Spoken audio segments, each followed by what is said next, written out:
Good afternoon, I'm Ruth. I've been a train driver for 13 years. It's quite a difficult job at times, but very rewarding at the same time. And part of my job is obviously to anticipate, risk on the lines, as well as obviously keeping my passengers and trains safe. I was the driver of the 10 o'clock train from King's Cross to Aberdeen. On approaching Darlington station, I was contacted by the signaller as there had been reports of a man on the line just north of the station. As I approach the area, I do see a gentleman actually sat on neither line. So at this point, I made the decision to contact the signaller and get the trains in the area stopped. After I'd been given permission to stop the train, I asked if I could go down on the tracks and talk to the man. I start walking slowly towards him, and I could see he's crying. He's in a really distressed state.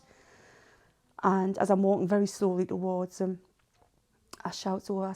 I goes, are you all right? I says, can I help you with anything? I goes, it's not safe down here on the track for you. And he turned and he ran towards us, flung his arms around us and started to cry, which was obviously quite emotional as well, just thinking about that at that time. And he was sobbing, and I'm trying not to cry as well, because I'm a big softie really. And I says, come on, come on my train, and we'll sit down and have a little chat. So I bring him onto the train, I get him in my driving cab, and I sit him in the second man seat. And I says,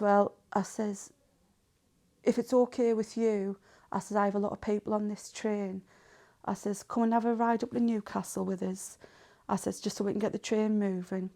And I says, my train manager will take you back, we'll get you a cup of tea, something to eat. And he says, oh, thank you. And he started to cry again. And obviously he went back to the train with my train manager, and then we continued with the journey back up to Newcastle, where the police were waiting for him, and we got, hopefully, I'd like to think he got some help that he really did need.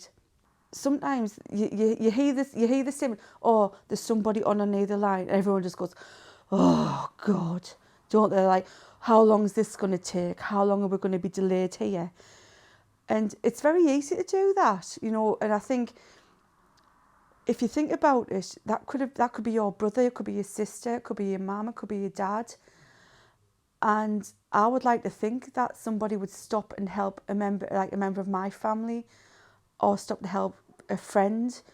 And I think at that time, I just thought, I could, even just from my driving cab, I could see how upset he was. And sometimes it's just nice to give someone a cuddle. It won't make everything better, but at that moment in time, sometimes you just think that's what he needs. He needs a cuddle, and I give good cuddles.